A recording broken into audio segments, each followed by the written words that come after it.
former U.S. ambassador to the UN.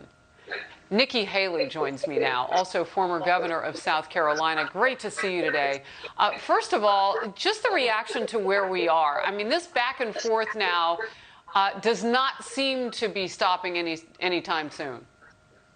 Well, first of all, Harris, it's devastating to watch what's happening in Jerusalem, but then it's also somewhat expected. I mean, this is a way of, Hamas and that terrorist group to test Biden. Biden's doing exactly what we expected. They came in. Biden does everything in the name of Trump reversal. So what does he do? He turns around and funds the Palestinians' corrupt organization again. Hamas now wants to test Biden because they don't think that he's going to do anything severe. They go and start shooting rockets into Jerusalem. And what does Biden do? He calls for restraint. What he should be doing is having Israel's back. I can't imagine in any scenario, if a terrorist organization were shooting rockets into Washington, D.C., that we would be okay with our friends and allies calling for restraint. This is where Biden should be calling out the Palestinians. The only reason this is happening is because Hamas is shooting rockets, and Biden needs to put a stop to it. He can do it by pulling money. He can do it by calling for action, and he can stop this right now. What kind of pressure, Ambassador Haley, does this put on those agreements that former President Trump worked out? I mean, he and his senior advisor, son-in-law Jared Kushner, were hugely, almost administratively there for these agreements to happen between Israel and more countries, normalizing relations. What pressure does it put on those relationships? I think what Jared Kushner and President Trump did was they moved the ball so much on the Abraham Accords that I think it's moving forward. You're watching the Emiratis. They're exchanging flights with the Israelis. They're starting trade. They're doing some commerce. So that's going to continue to happen. And what you're also seeing is the Arab countries realize they need Israel. Israel's a very valuable country. It's a bright spot in a tough neighborhood. But they're valuable when it comes to intel. They're valuable when it comes to technology. And they're strong. And so it'll be interesting to see how the Arab countries respond to Hamas doing this.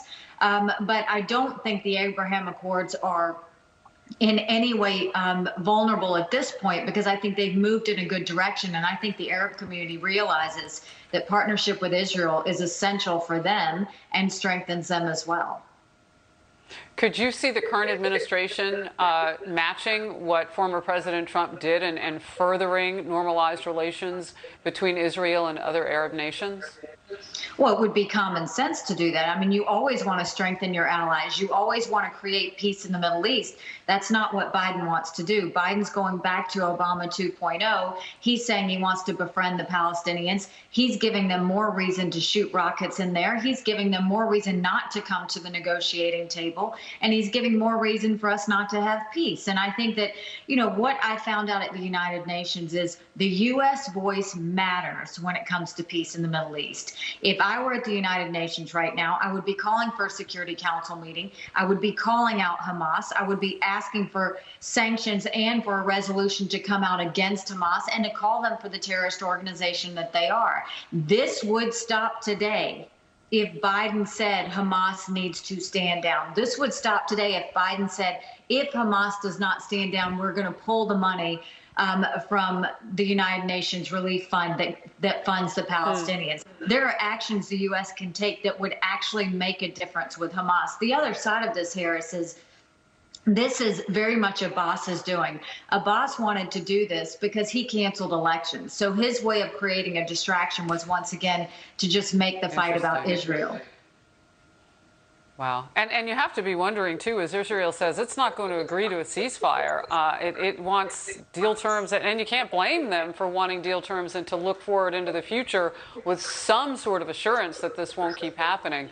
And the U.S., as you pointed out, Ambassador Haley, has a huge role to play. We'll have to see if the Biden administration will step up and play it.